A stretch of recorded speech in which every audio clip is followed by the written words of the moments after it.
If she translates what he just said, Steve Lucas said, his grin slicing through the smoke-filled boardroom, I'll give her $2 million cash.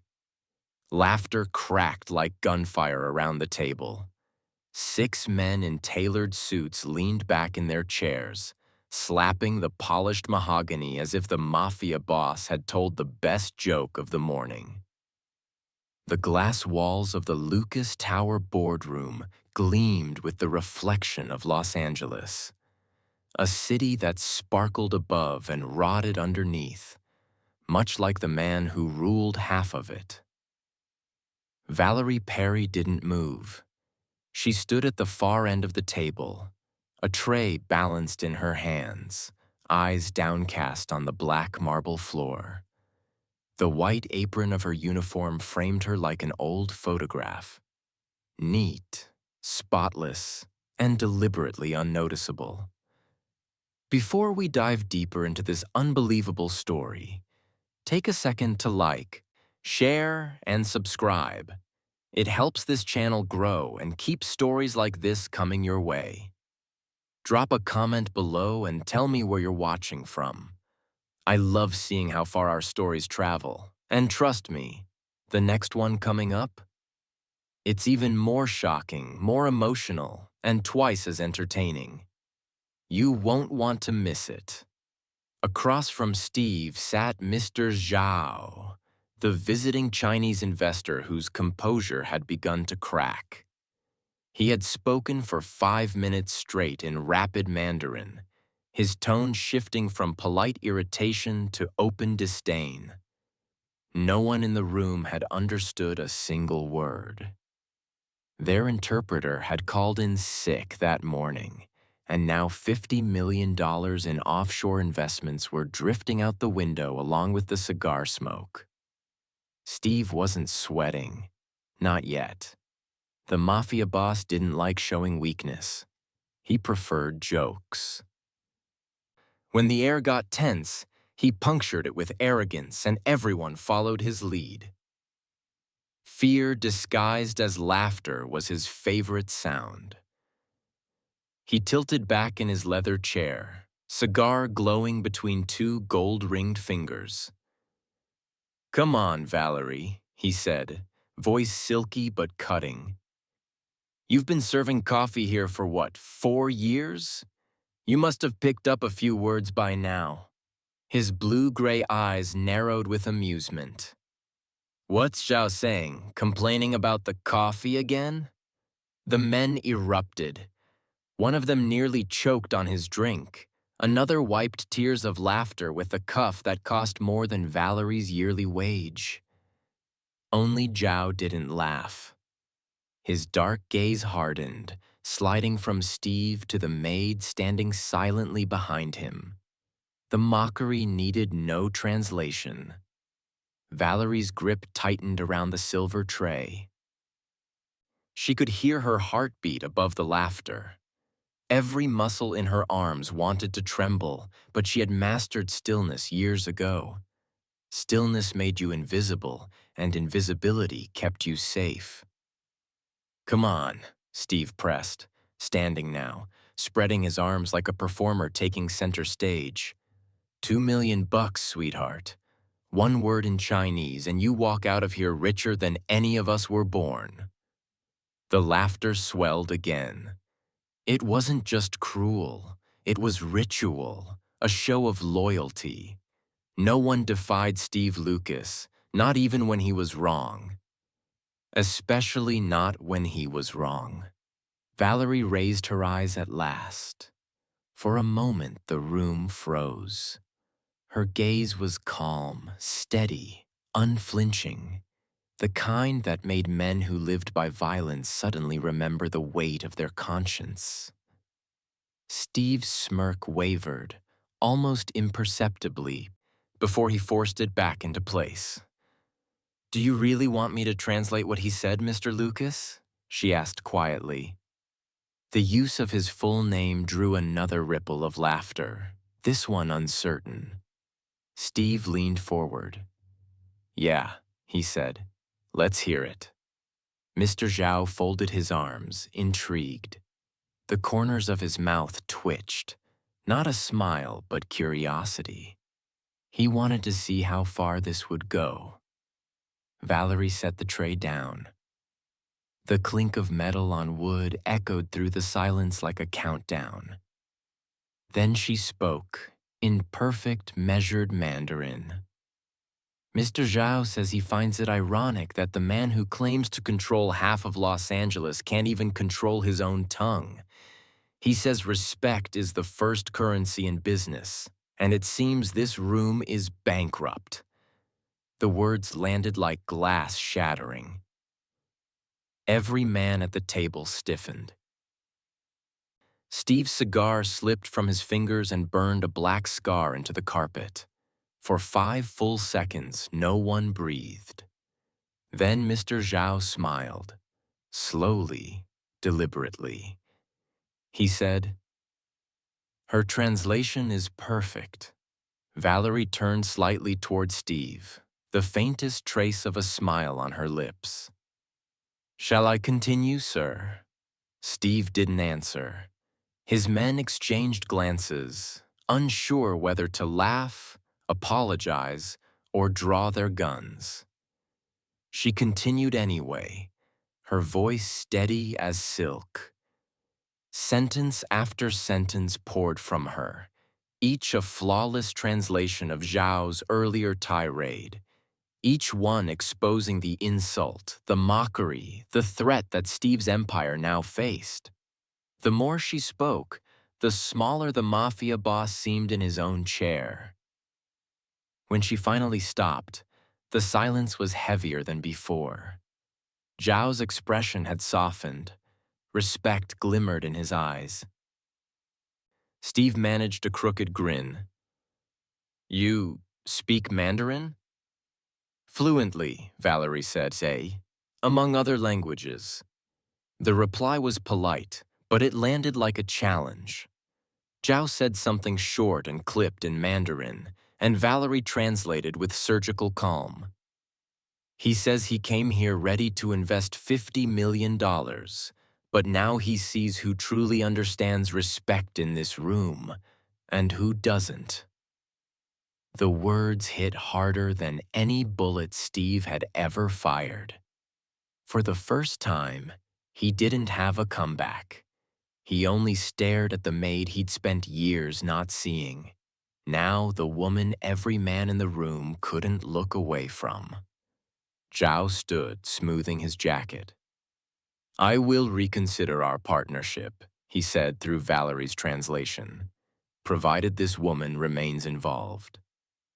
And just like that, he left the room, his entourage trailing behind him, leaving the door swinging shut in stunned silence. Valerie adjusted her apron, picked up the tray, and started toward the exit. "Wait," Steve called. His voice was quieter now, almost human. She paused at the door but didn't turn. "I owe you $2 million, he said. "You owe yourself respect," she replied softly, and walked out.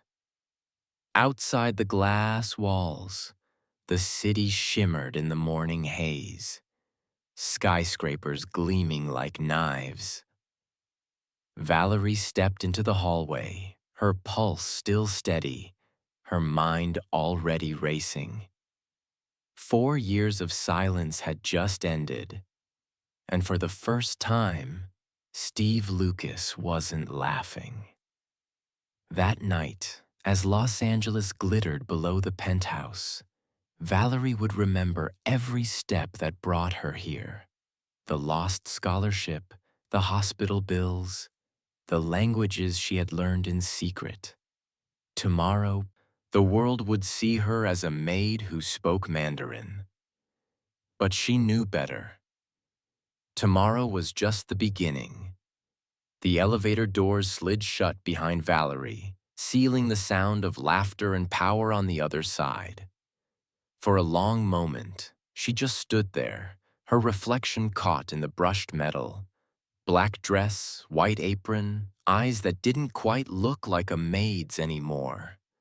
Los Angeles shimmered beyond the glass as she descended floor by floor through Lucas International Holdings, the respectable shell of a criminal empire. Somewhere above, Steve Lucas was probably pacing, cigar smoke curling through the air like a restless ghost. She could almost hear his voice echoing in her mind.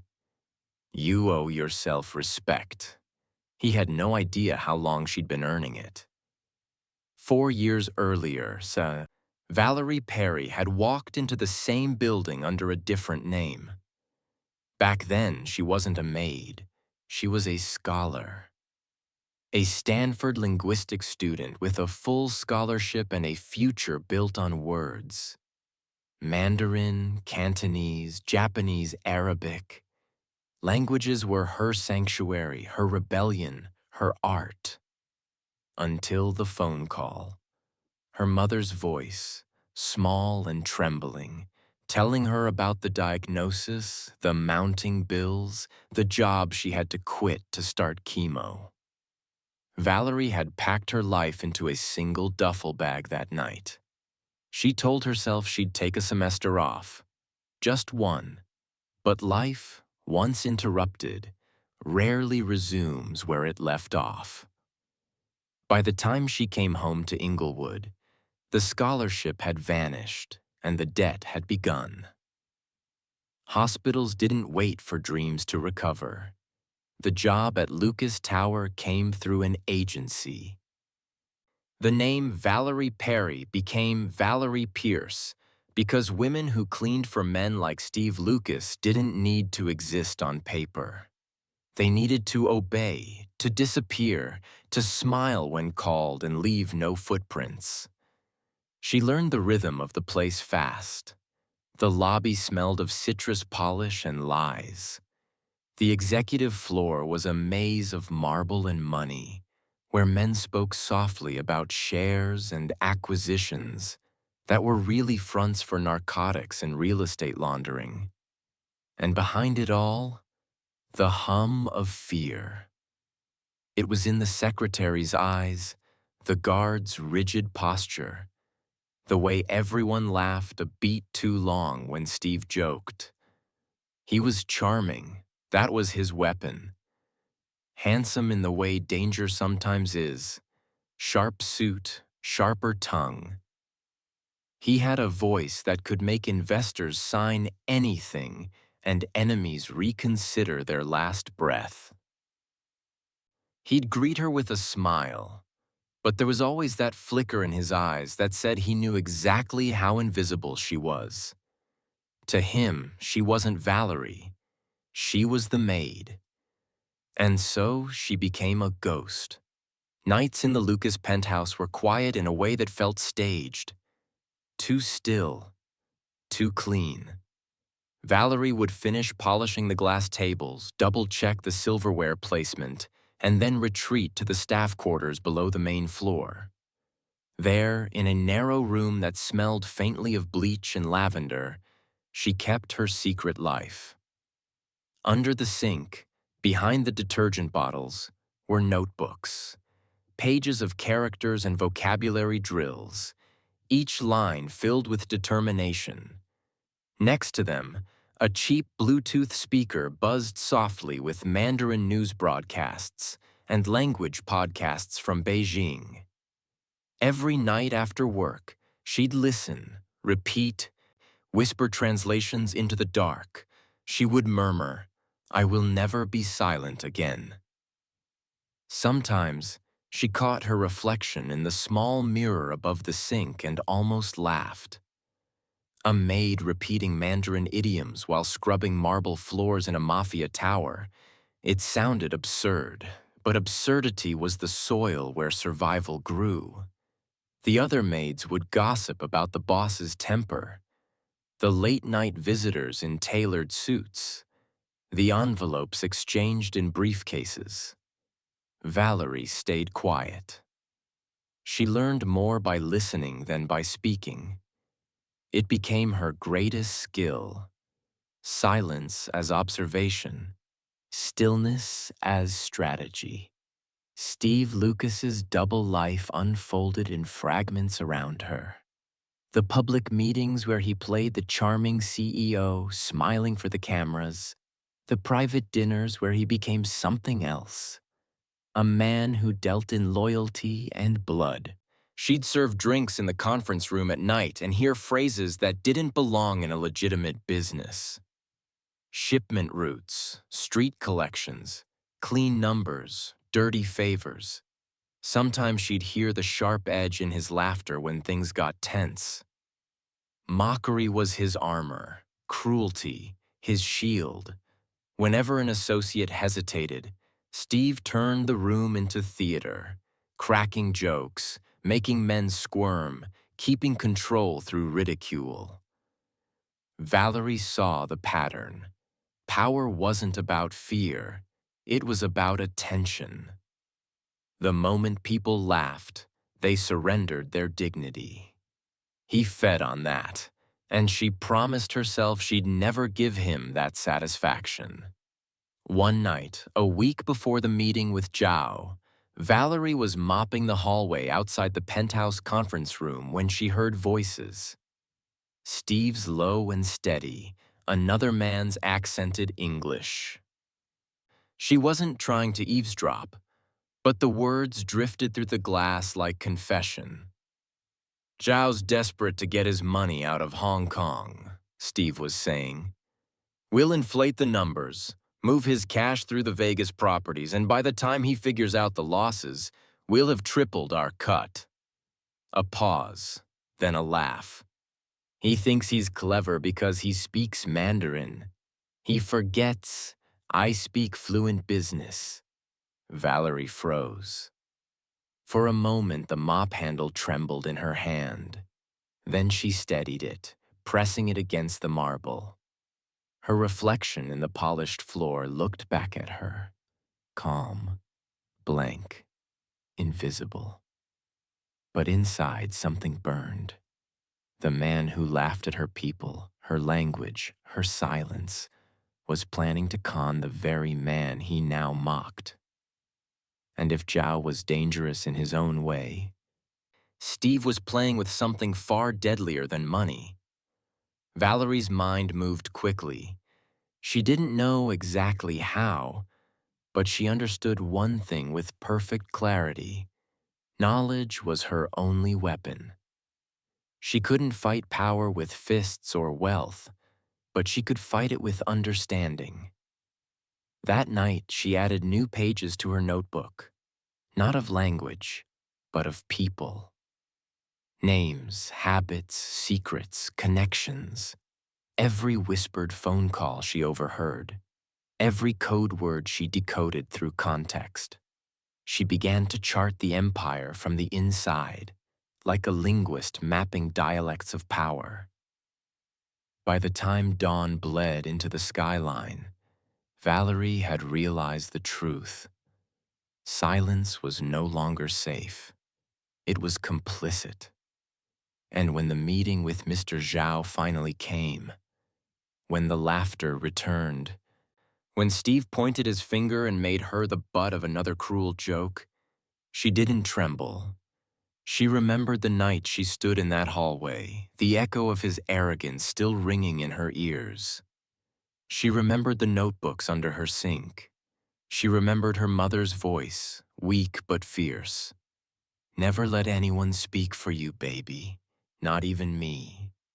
So when Steve Lucas said, if she translates what he said, I'll give her $2 million. Valerie didn't hear a joke. She heard a challenge she'd been preparing for her entire life. The morning of the meeting began like every other, quiet, polished, and pretending to be normal. Valerie moved through the penthouse floor of Lucas Tower like a shadow with purpose. The marble gleamed under her steps. The skyline burned gold behind the glass. Somewhere down the hall, laughter spilled from the executive lounge, low, careless, dangerous. But beneath the hum of the city, she felt it. The shift, the storm. The air inside Lucas International Holdings had a weight to it that morning, the kind that only came before something breaks. The Chinese investors were arriving in less than an hour. The translator had canceled, some emergency excuse that sounded too convenient, and Steve Lucas had been pacing since sunrise. Valerie poured coffee in silence, the steam curling like ghosts. She watched the reflection of men in dark suits passing through the hallway, his lieutenants, the inner circle. They spoke in coded fragments. Zhao's bringing his own people, 50 million wired through the Caymans, make it clean. And beneath all that noise, Valerie's heartbeat stayed steady. Outside, calm. Inside, fire. She knew how this world worked. Silence kept her safe, but it also chained her. By 10 o'clock, the conference table gleamed like a mirror. The city sprawled endlessly beyond the glass, a kingdom built on secrets and skyscrapers. Valerie stood at her usual spot, the invisible corner, hands folded, eyes lowered, every breath measured. Then the elevator chimed. Mr. Zhao entered with his entourage, 3 assistants, 2 bodyguards, and an air of power that made even Steve's men straighten up. He was shorter than she expected, but his presence filled the room. Sharp eyes, calm face, the kind of stillness that carried danger. He spoke first, in flawless Mandarin, his tone clipped but polite. Valerie caught every word. "Time is the only currency men like us can't launder," he said. "Let's not waste it." The irony made her chest tighten. No one else in the room understood. Steve smiled, shaking Zhao's hand. "Appreciate you coming all this way," he said, masking irritation with charm. "Let's make this partnership worthwhile." For the next 10 minutes, Zhao spoke, fast, fluid, dense. Business terms, coded references, layers of meaning. Steve's lieutenants looked lost. The tension thickened. The interpreter's empty chair sat between them like an accusation. Valerie's fingers tightened around the coffee pot. In her mind, she heard her late professor's voice, the one that had shaped her love for language back at Stanford. "Language is power, Valerie. Silence is surrender. Every time you don't speak, someone else writes your story for you." She had nodded back then, young and idealistic. Now, standing in a room full of criminals and billionaires, the words burned deeper. Because here, silence wasn't just surrender, it was survival. And yet, survival had started to feel a lot like dying quietly. Steve cleared his throat. "Well," he said, forcing a laugh, "I'm guessing that was a good thing?" No response. Zhao simply looked at him, expression unreadable, voice like steel as he muttered something under his breath in Mandarin. The words hit Valerie like a knife of recognition. "Arrogant men die by their own echo," Zhao said. "This one will drown in his laughter." Her pulse skipped. The insult was poetic, brutal, and true. She wanted to stay still, to keep pretending she didn't understand. But pride wouldn't let her. And then, as if the universe conspired to push the knife deeper, Steve leaned back and smirked. "If she translates what he said, nodding toward her, I'll give her $2 million, cash." Laughter erupted, the same sharp, mocking kind she had heard 100 times before. Except this time, it landed like gunfire. The sound ricocheted through her chest. Years of mockery, invisibility. The small humiliations that had piled up like dust on marble floors. They laughed because they thought she couldn't speak, because they thought silence meant ignorance. Zhao's face didn't move, but his eyes flicked toward her. Briefly, sharply. He knew, or at least suspected. The respect in his gaze was quiet, but it was there. Valerie placed the coffee pot down slowly, the sound of porcelain against glass echoing in the heavy air. For the first time in years, she lifted her head and looked at Steve Lucas, not as her employer, not as her tormentor, but as a man who had no idea what she was capable of. The laughter faded slightly, curiosity seeping in. Her heartbeat was steady now. Every part of her training, her discipline, her loss, all of it had led here.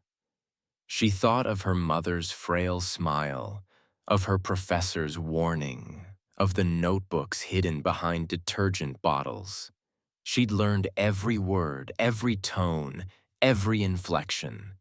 Not for admiration, not even for opportunity, but for this moment. To remind the powerful that words, once spoken, could turn on their masters. Steve exhaled smoke and grinned. "What's wrong, Valerie? Cat got your tongue?" Her lips curved, barely.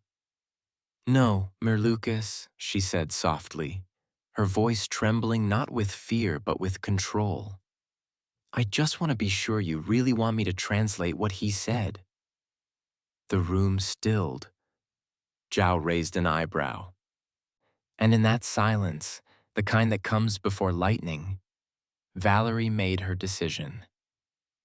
If her words could cost her everything, so be it. Silence had already taken enough. For a moment, the world seemed to pause. The hum of the air conditioner, the faint buzz of the city below, even the laughter. It all froze in the air like smoke trapped in sunlight. Valerie stood perfectly still, eyes steady, hands folded before her apron. Her calm was deceptive. Inside, her heart pounded against her ribs, sharp and insistent, like a warning drum before battle. Steve Lucas smirked, flicking ash into a crystal tray. "Well?" he asked, leaning forward. "What did he say, sweetheart?" She met his gaze, direct, unflinching. "Are you sure you want to know?" The question made a few of the men chuckle again, though more nervously this time. Steve laughed louder to mask the unease creeping into the room. "By all means," he said, spreading his hands. "Enlighten us." Valerie took a small breath. The decision crystallized in her chest, no going back. Then in a voice smooth as silk and sharp as glass, she spoke. But it wasn't in English. It was Mandarin. She began, her tone flawless and confident. The room went dead silent. Even Zhao, composed as marble, blinked in surprise. His assistants looked up sharply, exchanging astonished whispers.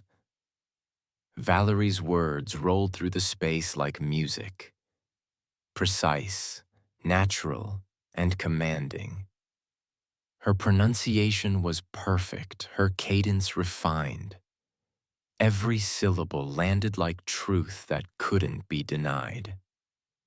Then she switched back to English, her eyes still locked on Steve. He said, "The man who claims to own half of Los Angeles can't even control his own tongue, that such a man deserves no respect." The words hit like a gunshot. One of Steve's lieutenants actually coughed to hide a gasp. Another's hand twitched toward his drink, missing the glass entirely. Steve's cigar slipped from his fingers, hitting the glass table with a faint thunk and rolling slowly to a stop. For the first time in years, He was speechless. Valerie didn't stop. She could feel every pair of eyes locked on her, half in disbelief, half in awe. She stepped closer to the table, her voice unwavering. "Mr. Chow continued," she said, switching effortlessly back to Mandarin. "That respect is the first currency in business. He said without it, every dollar you earn is borrowed from a lie." Her tone deepened, now channeling Zhao's rhythm, his authority. She gestured subtly as she spoke, embodying the precision of someone who understood not just words but meaning. The executives glanced at each other nervously. They couldn't understand what she said, but they could feel it. Language has a way of bending the air when it's wielded with conviction. And in that moment, Valerie controlled every molecule of it. She continued translating Zhao's entire speech with poise and power. Terms, metaphors, even idioms. Nothing lost, nothing exaggerated. He said money can buy fear but never respect. Each line sliced clean through the silence. Zhao leaned back, arms crossed, a faint smile tugging at his lips. His assistants whispered in disbelief, one of them murmuring something that sounded like, "She sounds native." By the time Valerie finished, the only sound left was the faint hum of the city wind pressing against the glass. Steve finally spoke, voice low, almost hoarse. You speak Mandarin?" Valerie turned toward him, meeting his stare without flinching. "Fluently," she said simply. The words carried more power than any gun he'd ever held. Behind him, one of his men muttered, "Boss, she wasn't joking." Steve ignored them, but his eyes told the story. The arrogance that had once filled them was gone, replaced by something closer to awe. And just beneath that, respect. Mr. Zhao rose slowly from his chair, his sharp eyes locked on Valerie. He said something short in Mandarin, his tone deliberate. Her translation is perfect. Then he inclined his head slightly, the smallest gesture of deference. But from a man like Zhao, it was monumental. Valerie bowed faintly in return. "Thank you," she said softly. It wasn't just a word, it was a victory. Steve's men sat frozen, uncertain whether to applaud or apologize. The entire hierarchy of the room had shifted. The maid who once fetched coffee now commanded the attention of millionaires and mobsters alike. The laughter that once mocked her had vanished, leaving behind only silence and the faint scent of Steve's extinguished cigar. Valerie looked at the boss one last time, her calm expression hiding the storm inside her. She had spoken, and the world had listened. For the first time, power didn't belong to the man at the head of the table. It belonged to the woman who dared to translate the truth. For a long moment, the room hung in stunned silence. No one moved. No one breathed. Then Steve Lucas's voice broke through, low, sharp, defensive. "You speak Mandarin?" Valerie turned toward him, her expression serene, the faintest trace of confidence in her eyes. "Fluently," she said. That single word hit harder than a bullet. Steve blinked, his smirk gone, his cigar forgotten. Around the table, his lieutenants shifted uncomfortably in their leather chairs. It was as if the air itself had flipped allegiance, from the men in suits to the maid with the calm eyes. Zhao's assistant whispered something to his boss, but Zhao lifted a hand, silencing him. His gaze was fixed on Valerie, measured, assessing. Then in Mandarin, his words came like a gavel strike. I invest only where respect exists. Valerie translated smoothly, her voice even. Mr. Zhao says he only invests where respect exists. The weight of the sentence landed like thunder. Steve's jaw flexed, his pride stung. For years, people flinched when he entered a room. Now, one man and one woman had stripped that fear bare. Is that so? Steve said, his tone dangerously calm. Respect, huh? I've built empires without needing anyone's approval. Zhao's eyes narrowed. Empires built on fear don't last, he replied, his Mandarin crisp and unyielding. Valerie hesitated before translating, but she did, word for word. Steve's lieutenant stirred, sensing the danger.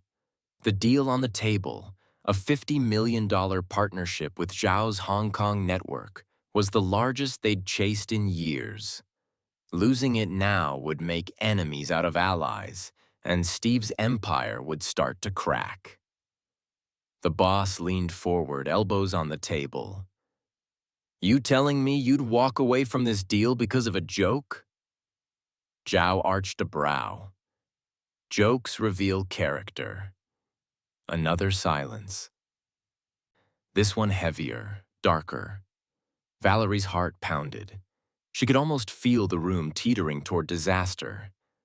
Steve's pride wouldn't let him apologize, and Zhao's discipline wouldn't allow disrespect. One wrong word, and this meeting would end in ruin. So she did the one thing no one expected. She stepped between them. Mr. Zhao, she said gently in Mandarin, I believe there's been a misunderstanding. Both men turned to her, one in surprise, the other in curiosity. Mr. Lucas, she continued, translating as she spoke, can be harsh, but he values results above everything. His way of testing people isn't always graceful, but when he gives his word, he keeps it. Steve frowned, uncertain whether to feel grateful or insulted. Zhao's dark eyes studied her. You defend him? Valerie nodded. I translate truth, not flattery, she said softly. And the truth is, he made a mistake. But mistakes can teach respect faster than pride ever could. A murmur passed between Zhao's men. One of them smirked, impressed by her composure. Steve said nothing. His pride wouldn't let him speak, but behind his silence something shifted. For the first time, he saw Valerie not as the maid who poured his coffee, but as someone who understood power better than anyone in that room. Zhao sat back, thinking. His fingers tapped the polished table once, twice. Then he exhaled. Very well, he said finally. There will be a deal, but on my terms. Valerie translated. Mr. Zhao agrees to continue negotiations, but under one condition. He wants me to oversee all translations and communications personally. The shock rippled across the room like a cold wave. One of Steve's men blurted, What? She's not even… Steve shot him a glare that silenced the protest. His eyes never left Valerie's. Zhao smiled faintly. I trust her integrity more than your men's greed, he added in Mandarin. When Valerie translated that, even she hesitated. The words cut, but they also healed something she couldn't name. Steve leaned back, processing. He could reject the offer, assert control, save face, or accept it and save everything he'd built. Finally, he spoke. If that's what it takes to close this deal, he said slowly, then that's how we'll do it. Zhao nodded once. Then we understand each other. The two men shook hands across the table.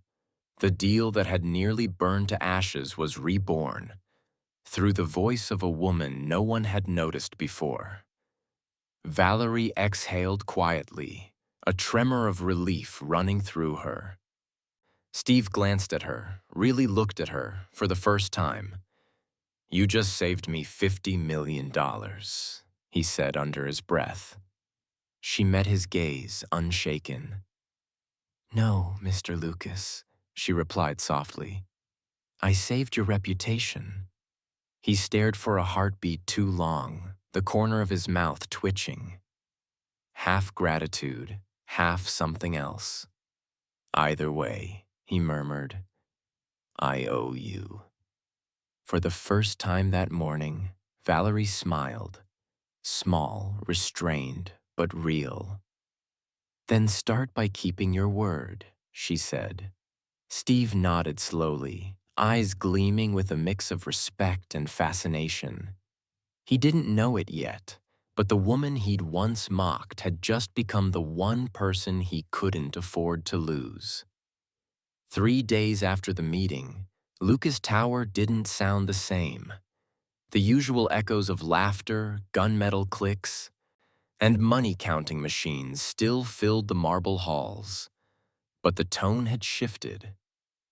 Men who once barked orders at Valerie now lowered their voices when she passed. Conversations paused mid-sentence. Some nodded stiffly. Others pretended not to notice her at all. Respect, in Steve Lucas's world, was never freely given. It was taken, and Valerie had taken it without ever raising her voice. She now had her own desk, tucked just outside Steve's private office. A simple workstation, but in this kingdom of shadow deals and criminal bookkeeping, it might as well have been a throne. Her phone rang constantly. Calls from Hong Kong, Shanghai, Singapore. She handled Zhao's people directly, her Mandarin quick and flawless, her tone steady as glass. Every word she spoke was another bridge built, another disaster averted. Steve watched it all from behind the glass wall of his office.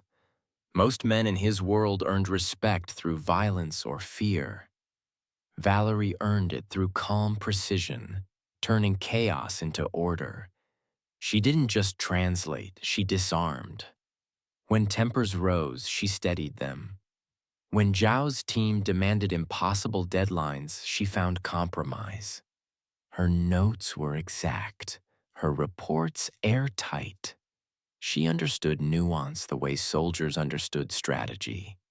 And Steve couldn't stop watching her. He told himself it was business, that she was a vital asset. But the truth settled deeper. The way her brow furrowed when she concentrated. The faint hum under her breath when she typed. The soft, fearless way she met his gaze when he asked for updates. Most people avoided looking Steve Lucas in the eye. Valerie didn't. "Mr. Lucas," she said one afternoon, stepping into his office. "Mr. Zhao confirmed shipment terms for the Santa Cruz project, but he's requesting a site visit before final approval." Steve looked up from his desk, smirking. "He trusts you more than me now. Should I be jealous?" Her lips twitched into a faint smile. "Maybe just grateful." He leaned back, studying her. "You always this fearless, or am I getting special treatment?" "I just don't scare easily," she said. "Not anymore." Something in her tone made him pause, an echo of pain hidden behind the words. Before he could ask, she turned to leave. By the end of the week, Valerie was no longer just the translator. She was the calm voice at every high-stakes table. She sat between men who'd buried bodies and signed billion-dollar contracts in the same afternoon. And somehow, they listened when she spoke. Even Luca DeSantis, Steve's oldest lieutenant, stopped calling her coffee girl. Still, respect in the underworld came with danger. The whispers began quietly, drifting through the corridors like smoke. You hear about the boss's new favorite? The maid's pulling strings now. Ain't natural, a woman like that telling men like us what to do. Rival families noticed too. The name Valerie Perry started appearing in backroom conversations, always followed by questions and threats. One night, as she packed her things, she found a note slipped under her keyboard. No words. Just a red circle drawn in ink. A warning. Her pulse quickened. She'd grown up in quiet neighborhoods, not criminal empires. But even she knew what a red circle meant in this world. That night, as she walked through the underground garage toward her car, she felt the weight of unseen eyes. A shadow shifted near the elevator, then a voice. Long hours for a maid, huh? She froze. A man stepped out of the dark. One of Steve's own men. His grin was lazy, but his eyes weren't. Careful, sweetheart, he drawled. Some folks don't like the boss trusting outsiders. I'm not an outsider, Valerie said, her voice steady. Yeah? He took a step closer. Then why's everyone saying you're the one running things? Before she could answer, another voice cut through the air, cold, lethal, unmistakable. Back away. Steve stood behind him, gun drawn, his expression unreadable. The man stiffened, hands raised slightly. Boss, I said back away. The tension snapped. The man retreated, muttering under his breath, disappearing into the shadows. Steve holstered his gun but didn't move closer. His voice softened just enough. You shouldn't walk alone down here. I can handle myself, Valerie said, though her hands trembled slightly. I don't doubt it, he replied, eyes narrowing. But I'm not taking chances. He stepped closer then, lowering his voice. From now on, you'll have security, my men. 24/7. That's not necessary, Sai. It is. There was no arrogance in his tone this time, only resolve. Valerie studied him for a moment, searching for the man who had once mocked her. She saw something new instead, something raw, protective, unguarded. Finally, she nodded. Fine, but tell them not to treat me like glass.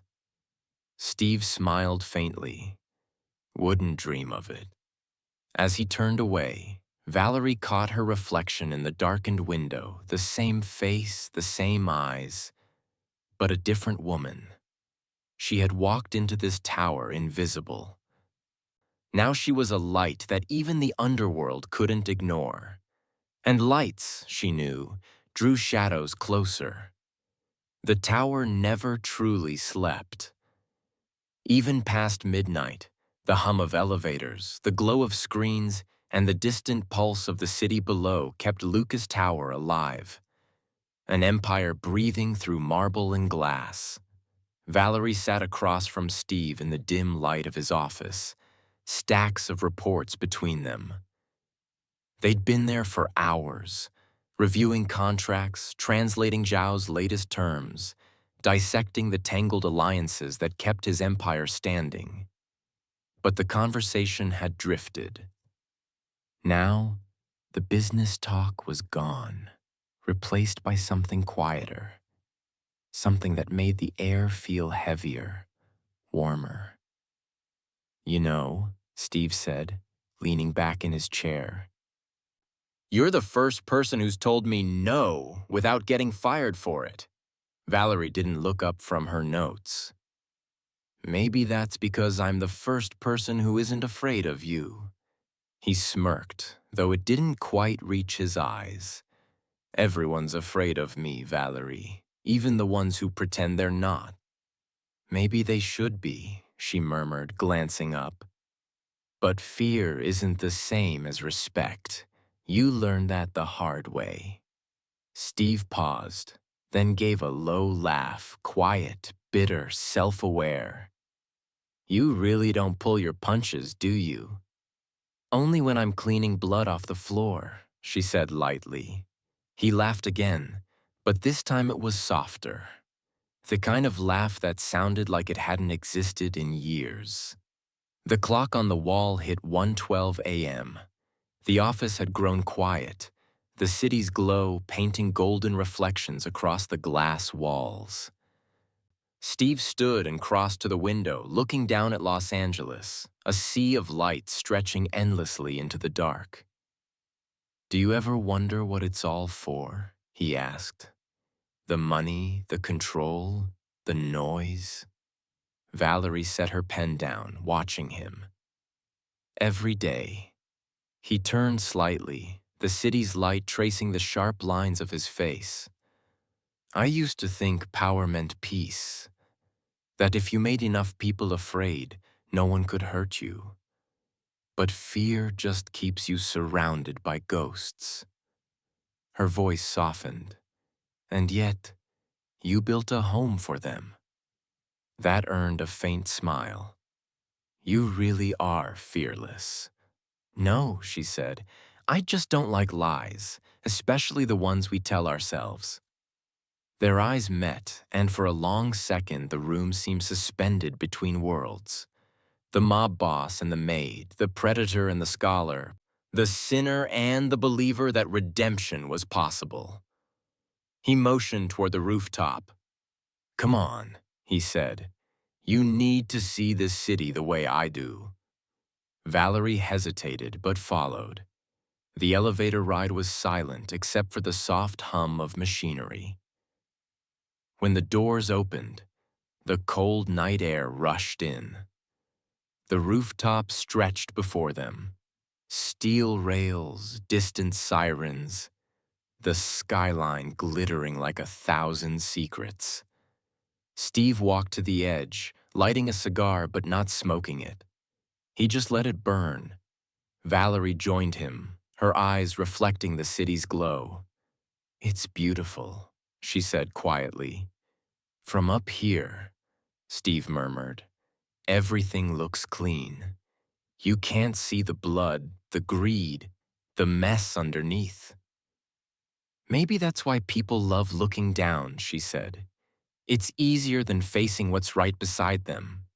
He looked at her then, really looked. The woman who had stood up to him saved his empire and somehow managed to make him question the one thing he never had before. Himself. You made me hear myself for the first time, he said finally.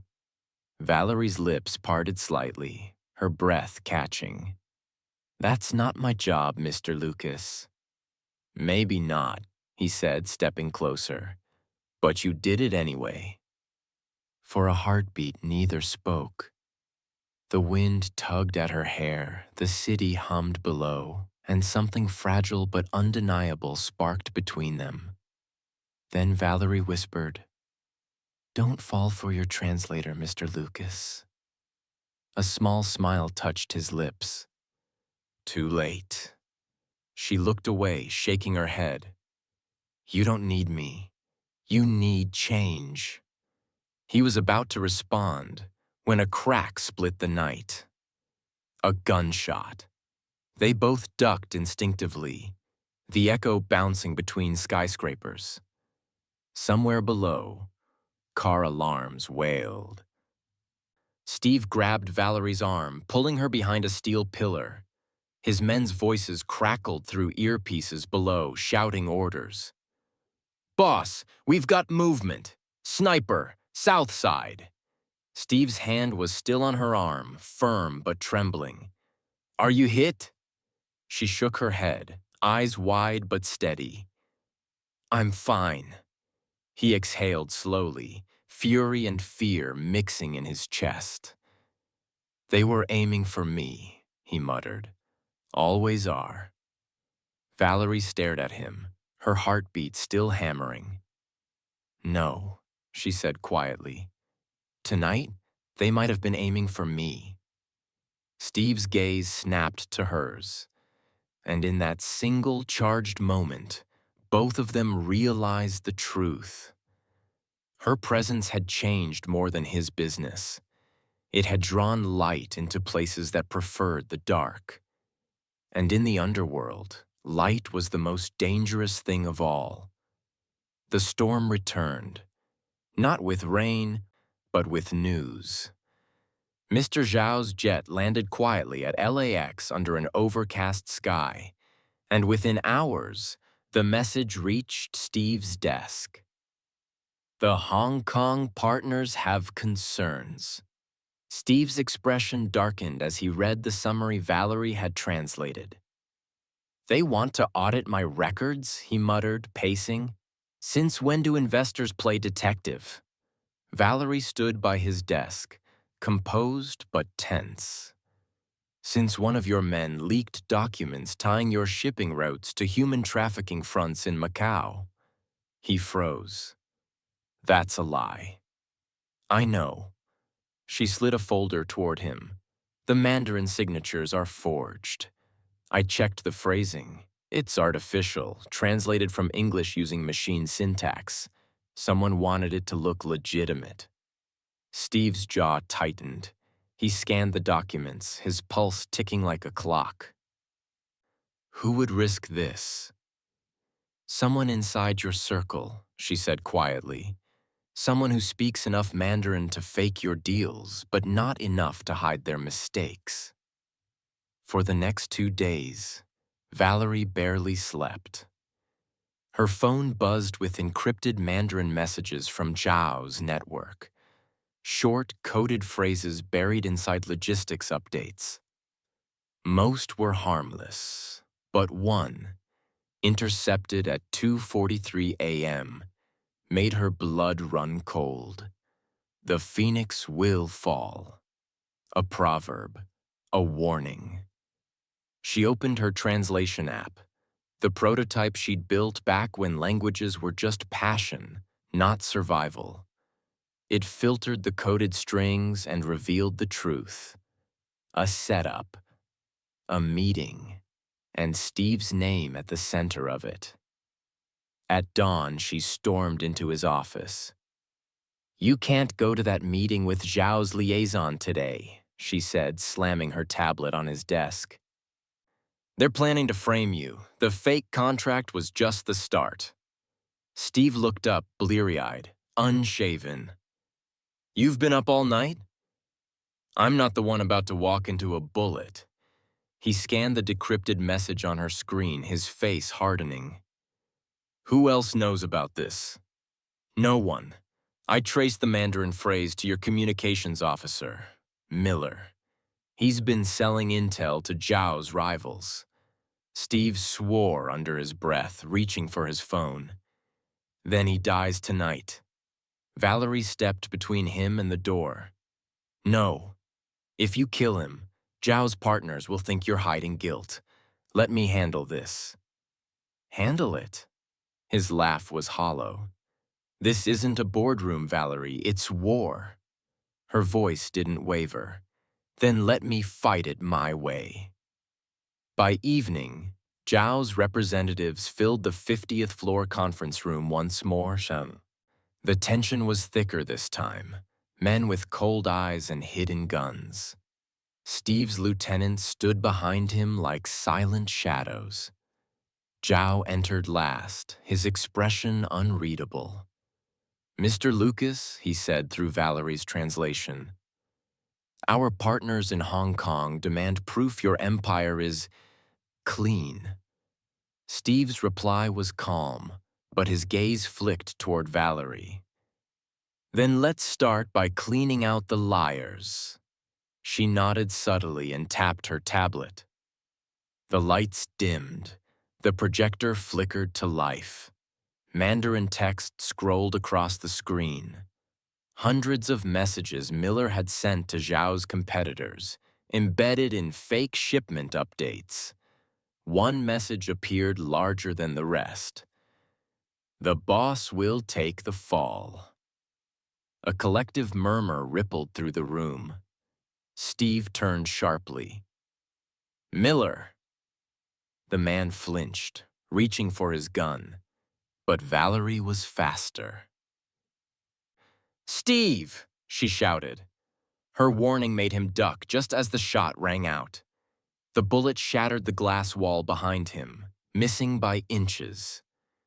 Chaos exploded. Zhao's men drew weapons, Steve's guards returned fire, and the room filled with smoke and panic. Valerie hit the floor, clutching her tablet, her app still running, translating fragments of shouted Mandarin orders in real time. He's escaping! Elevator! Miller's heading for the elevator, she yelled. Steve was already moving, gun drawn. Two of his men intercepted the traitor near the corridor, dragging him back by the collar. Blood spattered across the marble floor. When the noise died, only Zhao, Steve, and Valerie were left standing. Zhao exhaled slowly, setting his gun aside. Miss Perry, he said in English this time. You saved his life and mine. Valerie's hands trembled as she powered off her device. No, Mr. Zhao, I just translated the truth. He smiled faintly. Truth is rare currency in our world. You spend it wisely. Turning to Steve, he added, Your empire stands. But remember, this woman's honor just bought your redemption. Later that night, after Zhao's men departed, Steve stood by the window, city lights flickering below like dying embers. You could have run, he said quietly, but you stayed. Valerie met his gaze. Running doesn't save anyone. Listening does. He nodded slowly, a hint of emotion flickering in his voice. Zhao offered you something, didn't he? She hesitated. A position overseas, global communications lead. Steve turned back to the window, his reflection pale against the glass. Then I guess you'll take it. Valerie didn't answer, but deep down, they both knew she would. And as she left his office that night, he realized that for all the blood, the empire, the noise, losing her would be the only wound that never healed.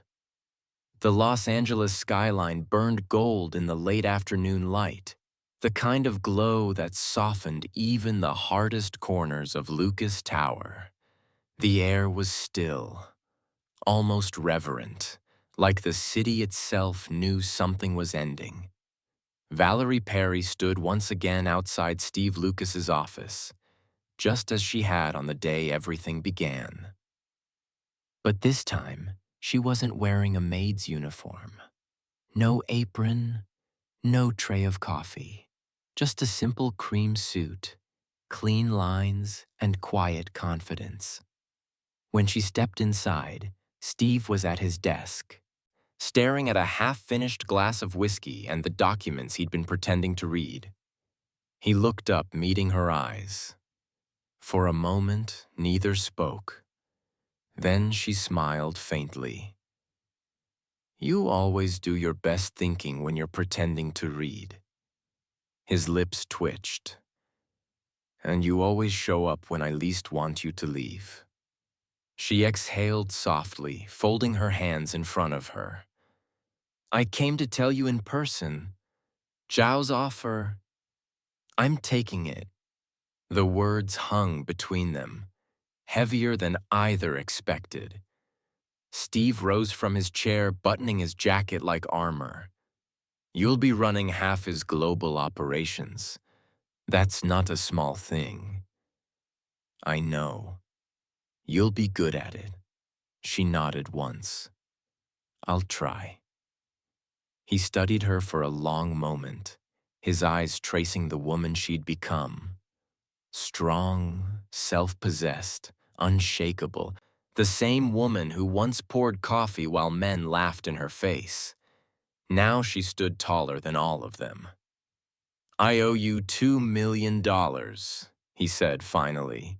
Valerie shook her head. You don't owe me anything. You earned it, Valerie. You translated what no one else could. She smiled, a soft, knowing smile. I don't want the money. His brow furrowed. Then what do you want? Her voice steadied. Rebuild the Chinatown Community Center. The one your company tore down last year for that luxury project. He blinked, caught off guard. You want me to fix a building? I want you to fix what broke people's trust, she said simply. That's worth more than any check you could write. For a long moment, Steve said nothing. His eyes softened, the usual arrogance stripped away. What looked back at her wasn't the untouchable Mafia boss, just a man who, for once, understood what it meant to be humbled. Finally, he nodded. You'll have it, in your name. She smiled. That's not necessary. Maybe not, he said. But it's right. They stood in silence, the air between them thick with everything unsaid. Valerie glanced at the window, where the city stretched endlessly beyond the glass. Funny, she murmured. It all started in this room. Yeah, Steve said. Except back then, I was the one talking and you were the one being laughed at. She looked back at him. And now? He gave a small, crooked smile. Now I'm the one who listens. Something flickered in her eyes, a mix of gratitude and something gentler, unspoken. Then I guess my job here is done. Don't say that. Why not? She asked softly. It's true. He stepped closer, close enough that she could see the fatigue in his face, the hint of regret. You changed everything, he said quietly. The deals, the people, me. Valerie didn't move, didn't answer. Some things didn't need to be said. Instead, she reached out her hand. Goodbye, Mr. Lucas. He took it, his grip firm but lingering. Goodbye, Miss Perry. 2 weeks later, Valerie sat by her apartment window overlooking the harbor, the morning light spilling across a desk scattered with travel documents. Her flight to Hong Kong was in 5 hours. Her phone buzzed. A message alert. Bank transfer received. Amount $2,000. Sender anonymous. She frowned, opening the note attached. There were no words, no signature. Only one character typed in Mandarin. Respect. She stared at it for a long time, emotion tightening her throat. Then, quietly, she smiled. A month later, news broke across Los Angeles. Lucas International rebuilds Chinatown Community Center in honor of Valerie Perry. The article showed photos of Steve at the ribbon-cutting ceremony, sleeves rolled up, surrounded by children and volunteers. No security detail, no expensive suit. Just a man doing something right for once. Valerie read the article from her new office in Hong Kong, the city lights flickering like memories. She closed the tab, folded her hands, and whispered a single word to the quiet room. Finally. Outside the city roared, new, alive, endless. And as the skyline shimmered in her reflection, her story, once marked by silence, had come full circle. Power had mocked her once. Now, power spoke her language. And that's how a single moment of courage flipped the entire room and changed both their lives forever. If this story moved you, make sure to hit that subscribe button, like the video, and share it with someone who loves a good twist. Tell me in the comments what you would have done if you were in Valerie's shoes. And stay tuned, because the next story, it's going to blow this one out of the water.